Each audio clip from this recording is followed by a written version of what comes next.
अस्सलामुअलैकुम दोस्तों, कैसे हैं आप लोग। उम्मीद करते हैं कि आप तमाम लोग खैरियत से होंगे। तो आज की वीडियो में हम कुवैत की कुछ ज़रूरी खबर, ज़रूरी जानकारी जो आ रही है वो आप तक पहुंचाने वाले हैं। तो आप लोगों से गुजारिश रहेगी कि इस वीडियो को आप शुरू से लेकर आखिर तक ज़रूर से देख लें, क्योंकि ये वीडियो आप लोगों के लिए काफ़ी ज़्यादा बड़ी और इम्पोर्टेंट होने वाली है। सबसे पहली खबर, Kuwait ministry of foreign affairs की तरफ से अपडेट जारी करके तमाम कुवैती नागरिकों को कहा गया है कि जो लोग इस वक्त सूडान के अंदर मौजूद हैं वो लोग ऐसे इलाकों से दूर रहें जहां पर काफ़ी ज़्यादा तनाव का मामला है। आपकी जानकारी के लिए बता दें कि सूडान के राजधानी पर हमला हुआ है, यानी सूडान की राजधानी खार्टूम पर हमला हुआ है और इस एयरपोर्ट पर भी हमला किया गया है। एयरपोर्ट पर मुसाफिरों में काफ़ी ज़्यादा डर देखा गया और साथ में 2 एयरलाइंस कंपनियां इस हमले का शिकार भी हुई हैं। 2 एयरलाइंस में आग लगी है, जिसकी वीडियो क्लिप आप सामने स्क्रीन पर देख सकते हैं। एक सऊदी एयरलाइंस है और एक और एयरलाइंस है जिसमें आग भी लगी है। बताया गया है कि सऊदी एयरलाइंस की जो फ्लाइट है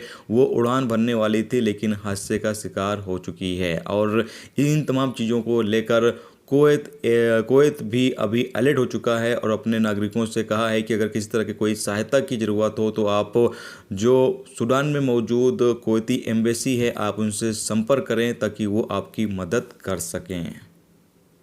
इसके साथ अगली अपडेट ये है कि कुवैत के सुलूबिया इलाके में एक चैलेट में आग लग गई। अपडेट के मुताबिक बताया ये गया है कि आग के नतीजे में अंदर जो सामान था वो पूरी तरीके से सब जल गया, जबकि एक मज़दूर की मौत की भी खबर सामने आई है। जो इसमें सो रहा था या काम कर रहा था इस बारे में जानकारी नहीं मिली है, लेकिन एक मज़दूर की भी मौत हुई है जो कि जलकर मर गया है। जैसा कि आप सामने स्क्रीन पर बिल्डिंग की या यूँ कह लें कि इसकी स्थिति देख सकते हैं, इसमें एक मज़दूर की भी मौत हुई है।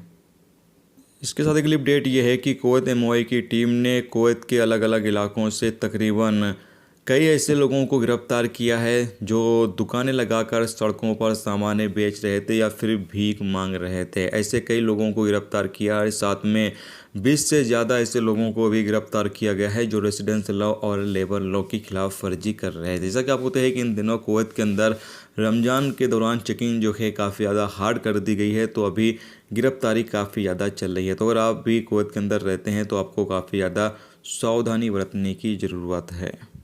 इसके साथ अगली अपडेट ये है कि आज का एक्सचेंज रेट क्या चल रहा है इंडिया पाकिस्तान वगैरह के लिए। तो अगर आप इंडिया 1 केडी भेजते हैं तो जाकर बनेगा 264 रुपये 41 पैसे, जबकि अगर पाकिस्तान भेजते हैं तो पाकिस्तान का जाकर बनेगा 910 रुपये 75 पैसे और बांग्लादेश का जाकर बनेगा 346.86 टका, जबकि नेपाल का जाकर बनेगा 421 रुपये 41 पैसे। तो अगर आप लोग पैसा भेजना चाहते हैं तो रेट अच्छा जा रहा है, पैसे आप भेज सकते हैं। तो आज की वीडियो दोस्तों इतना ही। उम्मीद करता हूँ यही कुछ इंपॉर्टेंट जानकारी खबर थी, सोचा आप लोगों के साथ शेयर कर दिया जाए। उम्मीद करता हूँ वीडियो अच्छी लगी है तो प्लीज़ वीडियो को लाइक करके जरूर जाएँ और चैनल पर नए हैं तो प्लीज़ चैनल को भी सब्सक्राइब जरूर कर लें। वीडियो देखने से तो बहुत बहुत शुक्रिया। मिलते हैं नेक्स्ट टॉपिक के साथ, तब तक अपना ख्याल रखें।